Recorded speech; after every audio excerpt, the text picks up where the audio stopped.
Terima kasih pemirsa, Anda kembali menyaksikan Kominfo Newsroom. Dalam mengawali kunjungan kerjanya di Gresik, Jawa Timur, Presiden Joko Widodo meluncurkan lumbung pangan food estate berbasis mangga dan taksi Al-Sinta. Presiden menilai jika para petani bisa menanam mangga kurang lebih di 1.000 hektar pada 4 kecamatan di Gresik, maka 3 tahun ke depan bisa diekspor ke berbagai negara. Presiden Joko Widodo bersama Ibu Iriana melakukan kunjungan kerja ke Provinsi Jawa Timur di Kecamatan Panceng, Kabupaten Gresik pada Senin 22 Agustus 2022.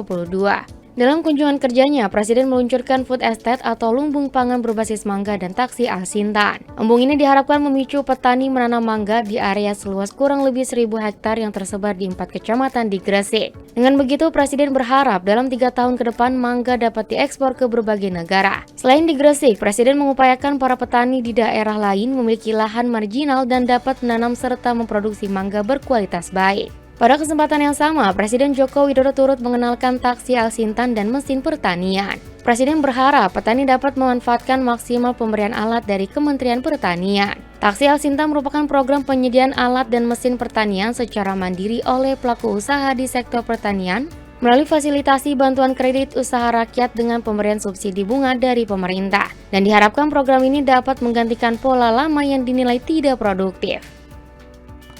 Akan banyak sekali daerah-daerah, desa-desa, provinsi, kabupaten, akan banyak para petani yang mau beli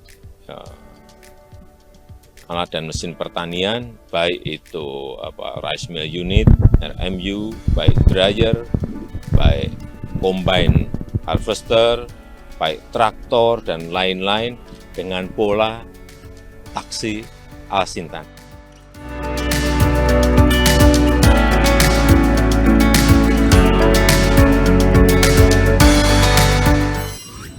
Menteri Agraria dan Tata Ruang, Kepala Badan Pertanahan Nasional Hadi Cahyanto menyampaikan kuliah umum di Universitas Negeri Malang, Jawa Timur.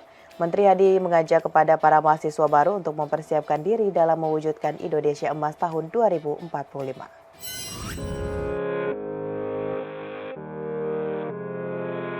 Menteri ATR atau Kepala BPN Hadi Cahyanto dalam kunjungannya ke Universitas Negeri Malang mengajak mahasiswa untuk bergerak sebagai agen perubahan di kampus dan lingkungan masyarakat demi menyongsong generasi muda berintegritas untuk mewujudkan Indonesia Emas 2045. Lebih lanjut, Hadi Cahyanto menyebutkan untuk mewujudkan generasi emas ada beberapa hal yang harus dipersiapkan, seperti SDM unggul, ahli teknologi, dan kesiapan setiap pemerintah daerah untuk meningkatkan dan mempersiapkan terrealisasinya Indonesia Emas 2045. Indonesia akan menjadi negara nomor 4 terbesar di dunia berdasarkan letak geografis dan populasi, serta sumber daya manusia yang unggul dan sumber daya alam yang berlimpah sebagai penyokongnya. Dalam menuju Indonesia Emas tahun 2045, Kementerian ATR atau BPN mempunyai peranan penting untuk memastikan pengelolaan pertanahan, penataan ruang, serta mewujudkan pelayanan pertanahan berstandar dunia. Saudara-saudara mahasiswa Universitas Negeri Malang, bahwa gunakan kesempatan emas ini untuk membekali diri, mengembangkan diri sebagai pelaku agen perubahan di kampus dan di lingkungan masyarakat. Dan mari kita songsong generasi emas dengan sepenuh hati demi mewujudkan cita-cita luhur kita, mewujudkan Indonesia Emas tahun 2045.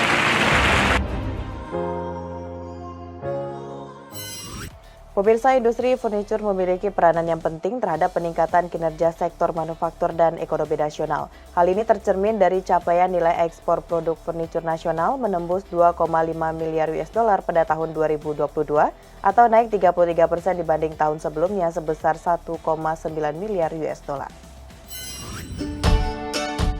Capaian nilai ekspor produk furniture nasional pada tahun 2022 menembus 2,5 miliar US dollar, di mana nilai ini naik dibandingkan dengan tahun sebelumnya yang hanya berada pada angka 1,9 miliar US dollar.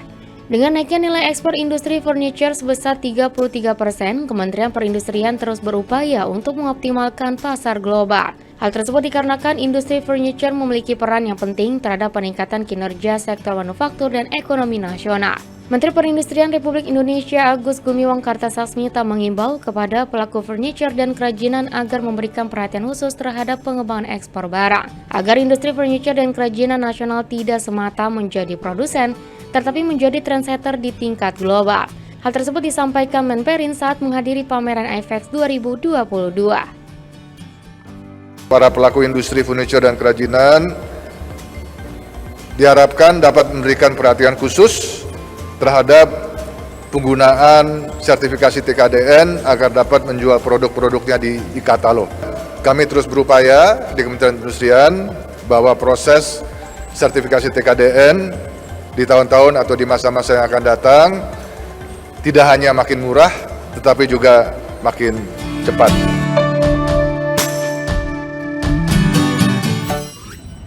Pemirsa, Kementerian Ketenagakerjaan resmi melakukan kick-off pemagangan dalam negeri tahun 2022 di Danau Toba, Medan, Sumatera Utara. Menaker Ida Fauzia menegaskan program pemagangan dilakukan guna menunjang 5 destinasi wisata super prioritas, yaitu Danau Toba, Borobudur, Mandalika, Likupang, dan Labuan Bajo. Kementerian Ketenagakerjaan meluncurkan program pemagangan dalam negeri 2022 di 5 destinasi wisata super prioritas dalam menyiapkan SDM pariwisata yang berkualitas. Menteri Ketenagakerjaan Ida Fauzia dalam sambutannya mengungkapkan bahwa pengembangan 5 destinasi wisata prioritas ini merupakan salah satu program unggulan pemerintah pada sektor pariwisata dengan 5 destinasi wisata tersebut yakni Danau Toba, Borobudur, Mandalika, Likupang, dan Labuan Bajo. Menteri Ida juga berpesan terdapat 3 hal yang perlu diperhatikan agar unggul dalam segi kualitas SDM yang dimiliki. Pertama yakni tata cara pelayanan yang berkaitan dengan bervariasinya kegiatan pariwisata. Kedua yakni dengan penggunaan peralatan dan perlengkapan yang diperlukan dalam bidang pelayanan. Dan ketiga yakni pengembangan sikap, perilaku, dan sopan santun. Pada kesempatan yang sama, Menteri Ida menjelaskan bahwa pada tahun 2022 Kemenaker juga telah melaksanakan program pemagangan yang difokuskan di 5 DWSP sebanyak 500 orang yang dilaksanakan di 62 perusahaan sebagai bentuk kontribusi Kementerian Ketenagakerjaan dalam peningkatan kualitas SDM pariwisata di Indonesia. Maksud dari upaya pemerintah untuk menjadikan 5 destinasi prioritas itu adalah melakukan pembenahan di banyak hal. Pembenahan infrastruktur, transportasi, jaringan komunikasi, sarana akomodasi dan restoran. Dan satu hal yang tidak boleh dilupakan dalam membangun 5 destinasi menjadi super prioritas itu adalah penyiapan sumber daya manusia pariwisata. Percuma fasilitas infrastruktur dibangun tapi tidak dibangun sumber daya manusia. Nggak ada artinya pembangunan infrastruktur yang dilakukan itu jika mengabaikan pembangunan sumber daya manusianya. Oleh karena itu secara keseluruhan maka pembangunan itu harus dilakukan, infrastruktur dibenahi, transportasi dibenahi, jaringan komunikasi dibenahi, sarana akomodasi dan restorannya dibenahi. Dan yang tidak kalah pentingnya dan itu menjadi ruh dari semua upaya itu adalah peningkatan sumber daya manusianya. Kementerian Ketenagakerjaan hadir. Kementerian Ketenagakerjaan tidak akan membangun infrastruktur, itu bukan urusan Kementerian Ketenagakerjaan. Kementerian Ketenagakerjaan intervensi melalui pembangunan sumber daya manusianya.